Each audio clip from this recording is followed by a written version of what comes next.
On a cold winter morning in Washington, D.C., the unthinkable happens.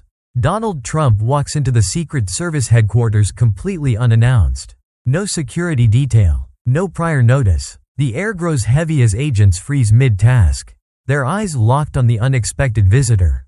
Silence blankets the room. Then, in a firm and unwavering voice, Trump speaks. "I need to find the man who saved my life, but his name has been erased from history." A ripple of confusion spreads through the agents.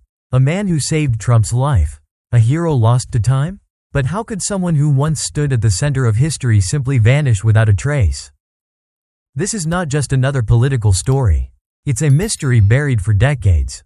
A tale of a forgotten warrior. A man known only by a code name Shadow One. Why was his identity erased? And more importantly, who wanted him to disappear? The truth has been hidden for 40 years. But today, that changes. Stay with us as we uncover the story of Shadow One, the Secret Service agent who risked everything, only to vanish from existence. Washington, D.C. Secret Service Headquarters. Outside, the winter wind howls through the streets, freezing the breath of those who dare face the bitter cold. Inside, however, the headquarters of the United States Secret Service is as active as ever. Agents move swiftly through the halls, buried in classified reports, scanning security feeds, and handling urgent calls. The air is thick with tension, the weight of national security resting on their shoulders. Then, without warning, the heavy double doors at the entrance swing open. A figure steps inside. There is no announcement, no security detail, just an unmistakable presence. The once busy room falls silent. Papers stop rustling. Conversations halt mid-sentence. Every agent turns, eyes widening in disbelief. Donald Trump stands in the doorway. For a brief moment, no one moves. The former president, a man known for his grand entrances, had just walked into one of the most secure buildings in America alone.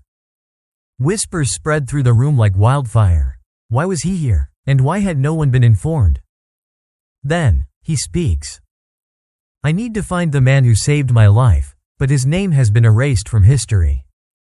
The weight of his words lingers in the air, thick and heavy. Some agents exchange glances, uncertain. Others remain frozen, absorbing what they just heard. Finally, a voice breaks the silence. Jonathan Reyes, the seasoned director of the Secret Service, steps forward, a man who has seen presidents come and go, who has dealt with crises most will never hear about. And yet, in all his years, he has never witnessed anything quite like this. His expression is unreadable as he studies Trump.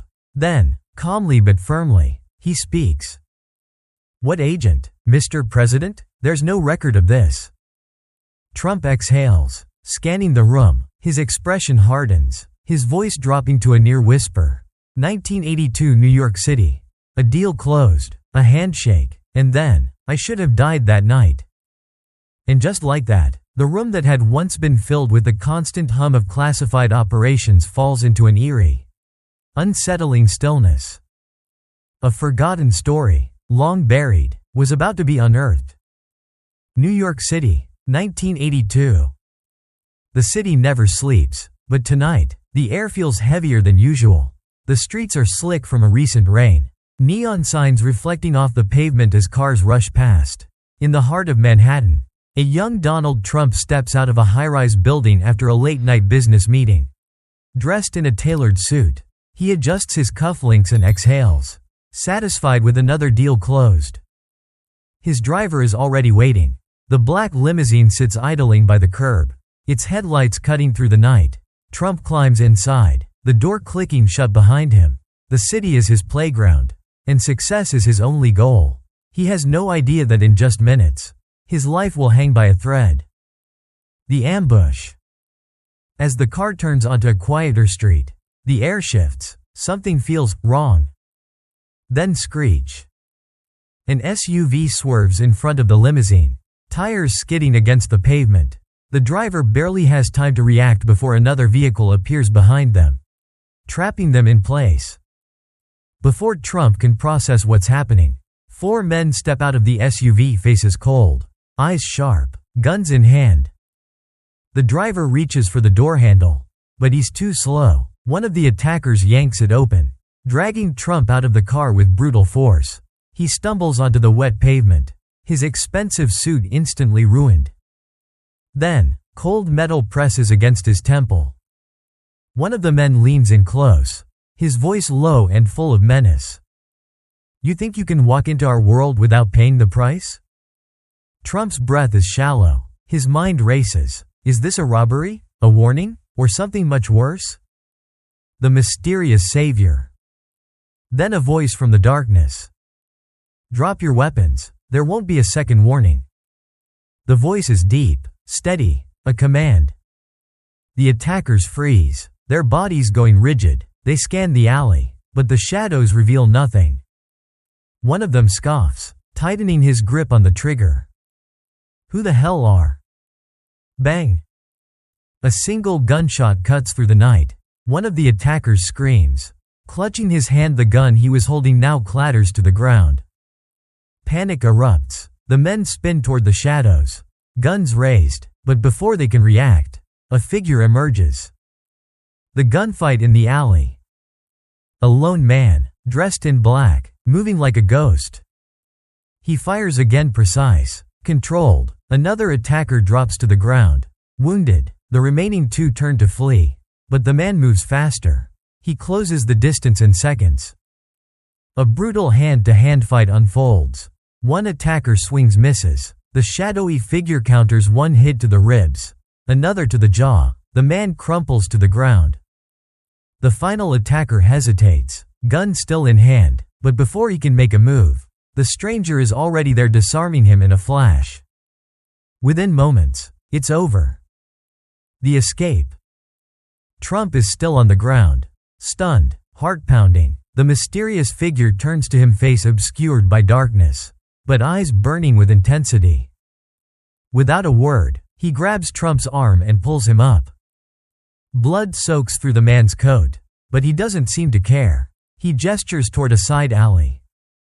"Move, now." Trump doesn't hesitate. They disappear into the shadows just as sirens wail in the distance. As they run, Trump catches a glimpse of the man's left hand, a long scar running from his palm to his wrist. Finally, they reach a quiet street. The man stops, letting go of Trump's arm. For the first time, Trump finds his voice. "Who are you?" The stranger doesn't answer right away. Instead, he speaks just 3 words, his voice filled with warning. "Never let them win." Then, before Trump can say anything else, he vanishes. The aftermath. The next morning, Trump launches a desperate search for his rescuer. Calls are made, connections are pulled, police reports, witness statements, all dead ends. It was as if the man had never existed. But Trump knew the truth. And now, 40 years later, he would prove it. It was as if he had never existed. But Trump remembers. And now, 40 years later, he's back in Washington, standing before the most powerful security agency in the country, determined to find the man they called Shadow One. Back in the present, inside the Secret Service headquarters, a quiet tension grips the room. Director Jonathan Reyes stands motionless, absorbing Trump's story. Around him, agents exchange uneasy glances. A Secret Service agent who risked his life to save Trump only to disappear without a trace. It sounded impossible. But Trump's expression is unwavering. He knows what he saw. He knows that man existed. Reyes exhales and turns to his team. His voice is sharp, commanding. "Run a full classified database search. Cross-check every agent from the 1980s active, retired, or deceased. I want every deep cover operative, every erased file. If he existed, we'll find him." The room comes alive. Fingers fly across keyboards. Encrypted files are accessed, and decade-old archives are pulled from digital vaults. The hum of computer systems fills the space as agents sift through decades of intelligence records. Minutes pass. The anticipation builds. Then one of the younger analysts, a man in a black suit and thick-rimmed glasses, stiffens in his chair. His eyes widen as he stares at his screen. Reyes steps closer. "What did you find?" The analyst swallows hard before turning to face them. Nothing. Reyes frowns. Nothing? That's impossible. We have records of every agent who has ever served. The analyst hesitates before clarifying. There's no one matching Trump's description. No record of an agent with a scar on his left hand. No mission reports from 1982 that involve an intercepted assassination. It's like he never existed. A heavy silence fills the room. Trump crosses his arms. That's exactly the problem. Someone made sure he was erased. Reyes clenches his jaw. He has worked in intelligence long enough to know that when a name is wiped clean from history, it usually means one thing: whoever they were, they knew too much. Then, an older agent at the far side of the room speaks up. His voice is hesitant, but his words send a chill through the air. There's only one reference to anything that might be connected to this. Reyes turns to him. Go on. The agent clears his throat and pulls up an old, half-corrupted file. A code name. A whisper from the past. Shadow 1. Trump leans in. That's him. Reyes exhales sharply. The name means something. It's an alias that has surfaced only once before in his career. The problem? No one in the intelligence world ever speaks of Shadow 1. Trump narrows his eyes. Then it's time we find someone who will. Reyes knows exactly where to start. He turns to a female agent in the corner. Get in touch with Michael Hayes. He worked deep cover in the 80s. If anyone remembers Shadow 1, it's him. Within the hour, Trump and Reyes are on a plane to Virginia. Their search has begun. The SUV rumbles down a winding dirt road, kicking up dust as it moves deeper into the dense Virginia wilderness. Trump and Reyes sit in silence, their expressions grim. They are heading toward the home of Michael Hayes, a former deep cover operative who had long since disappeared from public life.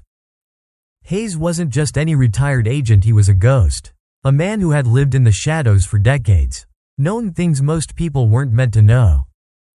As the vehicle slows, a small, weathered house comes into view, hidden among towering trees. Its wooden exterior is aged and worn, but the reinforced locks on the windows and security cameras perched in the corners suggest one thing: whoever lives here trusts no one.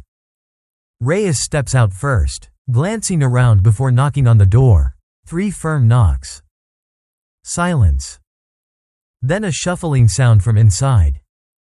A deep, gravelly voice calls out from behind the door. Go away. I don't have anything to do with you people anymore. Reyes doesn't move. Michael, we need to talk. Another long pause. Then, the door creaks open just a few inches, revealing a pair of sharp, suspicious eyes. Michael Hayes is in his 60s now, but his presence is as commanding as ever. His face is lined with age, his hair streaked with gray, but his eyes, they still carry the weight of a man who has seen too much. His gaze moves past Reyes and lands on Trump. He studies him for a moment, then exhales. If you're asking about Shadow 1, he mutters, you don't know what you're getting into. Trump holds his ground. I know enough to keep looking. Hayes stares at him for a long moment, then finally sighs and steps aside. Come in. The inside of the house is cluttered, old newspapers stacked in corners, faded photographs on the walls, and a heavy smell of dust and old books. It's not the home of a retired man. It's the home of someone waiting for the past to catch up with him. Trump's eyes scan the walls, his gaze landing on an old black and white photograph. A group of men in suits, standing in formation, Secret Service agents, but one man stands slightly apart from the rest, his posture different, his gaze not on the camera but on something beyond the frame. Trump points at him. Is that him? Hayes follows his gaze, his face unreadable. Then, after a long silence, he nods. That's him, but his name wasn't always Shadow 1, asterisk. Reyes leans in. Then what was it? Hayes takes a deep breath, his voice lower now. David Cole. Silence falls over the room. Hayes settles into a chair and rubs his temples. He was the best we had. A deep cover operative who did what no one else would. He infiltrated criminal syndicates, took down entire operations from the inside, But he got too close. Too close to the wrong people. Trump's expression hardens, and that's why they erased him. Hayes nods. They didn't just erase him. Trump. They made sure the world forgot he ever existed. The trail is cold, 40 years cold. After leaving Hayes' house, Trump and Reyes move fast. If David Cole is alive, they need to find him before someone else does. Hayes had given them a single lead, a name whispered in intelligence circles. A location buried in forgotten files. A remote area outside of Chicago. A place where men like Cole disappear. Where those who don't want to be found go to fade into obscurity. The deeper they dig, the clearer it becomes. David Cole didn't just vanish. He ran. And now, Trump is about to walk straight into his past. A dangerous lead in Chicago. It starts in a dimly lit bar on the outskirts of the city. A retired operative, long out of the game, agrees to talk for a price. Reyes slides a thick envelope across the table. The man barely looks at it before leaning in. His voice is a whisper. If you're looking for Cole, you're already in over your head. Trump doesn't blink. Where is he? The man sighs, scribbles an address on a napkin, and pushes it across the table. You didn't get this from me. The remote cabin. The SUV crunches over frozen gravel as Trump and Reyes drive deep into the Illinois woods. The road is barely a path, overgrown, forgotten, leading to nowhere. Then, through the trees, a cabin appears, small, isolated, almost blending into the wilderness, the kind of place built to be invisible. Reyes instinctively reaches for his gun. We don't know who's in there. Trump shakes his head. I'll handle this myself. He steps out, boots sinking into the frozen earth. The air is thick, heavy with anticipation. Slowly, he approaches the door. Then, he calls out. David Cole, I know you're in there. Silence. For a long moment, nothing moves. The wind howls through the trees, branches creaking like whispers of the past. Then a faint click. The sound of a lock. The door creaks open just an inch, revealing nothing but darkness inside. And then a pair of piercing eyes. Sharp, cold, unchanged. David Cole stares through the gap, his face gaunt, his beard streaked with silver. He is older, but the fire in his eyes is the same. Trump doesn't move, doesn't speak. Finally, after a long pause, Cole exhales. If you made it this far, you must really want answers. He pushes the door open wider. Come inside. The air inside the cabin is thick with dust and time. The dim glow of an old oil lamp casts long shadows across the walls, revealing what looks like a lifetime of secrets. Stacks of yellowed newspapers, boxes of classified files, and photographs, frozen moments from a past that was never meant to be uncovered. Trump steps inside, his gaze sweeping across the room. His eyes land on a bullet-ridden folder resting on the table. A relic of a forgotten war fought in the shadows. David Cole moves carefully, his posture stiff, but his presence remains commanding. He looks at Trump for a long moment before speaking. I should have known you'd come looking for me. Trump folds his arms. I never forgot. Cole exhales, running a hand over his worn-out desk. His voice is steady, but beneath it is something else, something tired. You want to know why I disappeared? Why no records exist? Why you couldn't find me for 40 years? Trump doesn't flinch. Tell me. Cole pulls out an old black and white photograph from a pile of documents. He hands it to Trump. It's a picture of powerful men, politicians, business tycoons, even military officials. At first glance, it looks ordinary, but then, Trump notices one detail. The man standing in the center, the one shaking hands with an infamous crime boss. Cole nods toward the photo. That's why they erased me. He takes a seat, his hands resting on the table. His fingers drum against the wood, a nervous tick of a man who has waited decades for this moment.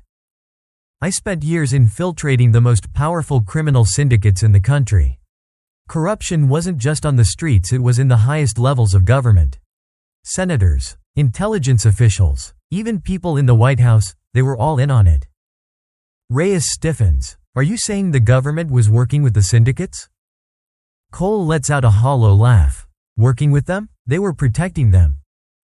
The weight of his words hangs in the air. Cole leans in. I had proof, documents, recordings, but before I could expose them, they came for me. They framed me as a rogue agent, classified me as a national threat. I had two choices: disappear or die. Trump grips the photograph tighter. They tried to erase you. Cole nods, and they almost succeeded. A heavy silence fills the room. Then, Trump speaks, his voice unwavering. I will bring your name back. I will make sure the world knows the truth. Cole's eyes darken. Digging up the past will make you enemies. Trump leans forward. I'm not afraid. The room is silent. Neither man moves. Neither man blinks. Then a slow, deliberate movement. Cole reaches under the table. The faint sound of metal scraping against wood fills the air. He pulls out an old, rusted box, its surface worn, its history untold. With a heavy sigh, he sets it between them. His fingers linger on the lid, as if feeling the weight of every secret inside. This was it, the final piece of a puzzle hidden for 40 years. The rusted lock clicks open. Inside, files stamped, classified, reel-to-reel recordings, photographs. Proof. Cole exhales. If you're really going to do this, then here's everything I've kept for 40 years. Trump looks down at the box. He knows what this means. And he knows this is just the beginning. Washington, D.C. Secret Service Headquarters. The world is watching. Cameras from every major news outlet are fixed on the podium, their lenses capturing what is about to become a moment in history. The press conference is packed. Reporters, government officials, former agents, and civilians, all drawn here by whispers of a revelation that no one saw coming. Trump steps forward. He scans the crowd, his expression resolute. Behind him, David Cole stands in silence. For decades, he had been nothing but a shadow, erased, forgotten, buried under layers of deception. But not today. Today, he stands before the world once more. Trump grips the podium, his voice unwavering as he begins. For 40 years, America forgot a hero, but today, we remember. The crowd is silent. Every word carries weight, every syllable demanding attention. This man, David Cole, dedicated his life to protecting this country. He went where no one else would. He fought enemies most will never know existed. And for that, he was silenced. They tried to erase him, to make him disappear. But the truth cannot be erased. A hero's legacy cannot be buried. Trump turns to Cole, his voice firm. Today, we right that wrong. Murmurs ripple through the audience. Journalists scribble furiously. Live broadcasts flash breaking news banners across screens. The world is listening. A hushed reverence fills the space as an official from the White House steps forward, carrying a small velvet box. Inside it, gleaming under the bright lights, rests the Presidential Medal of Freedom, America's highest civilian honor. Trump takes the medal, then faces Cole. David Cole, for your unwavering courage, for your sacrifice, and for your service to this nation, it is my honor to award you the Presidential Medal of Freedom. The room erupts into thunderous applause. Cole, who had spent decades in the dark, in exile, forgotten, now stands in the light, his name restored, his sacrifice acknowledged. As Trump places the medal around his neck, the weight of the moment settles in. For the first time in 40 years, David Cole is no longer a ghost. He is a hero. A standing ovation sweeps across the room. Reporters call out questions, but for now, there is nothing more to say. Cole stands tall, his eyes scanning the crowd, taking it all in. He had never sought recognition, never expected justice, but today, justice found him. And this time, the world would never forget his name again. The headlines spread like wildfire. The forgotten hero, David Cole's story finally revealed. Across the country, People learn the truth about the man who gave everything, only to be erased. But now, his name is back where it belongs. And Trump isn't done yet.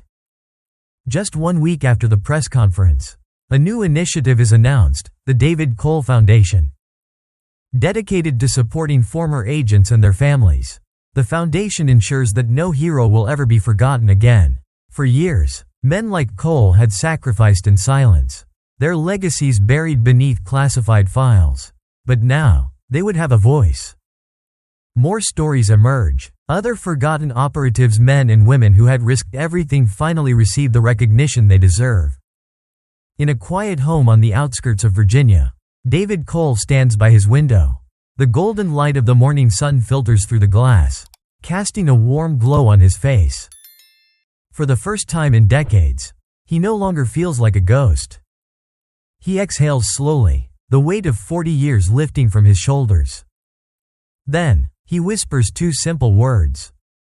Thank you.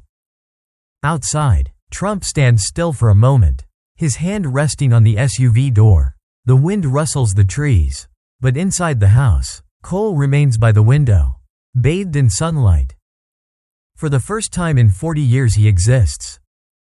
Trump exhales, finally stepping into the SUV. He doesn't look back. Because some legacies don't need monuments. Some legacies live in the people who refuse to forget. And as the car pulls away, leaving behind a man, a story, and a truth once buried in the shadows, one thing is certain. David Cole was never supposed to exist. But now, the world will never forget.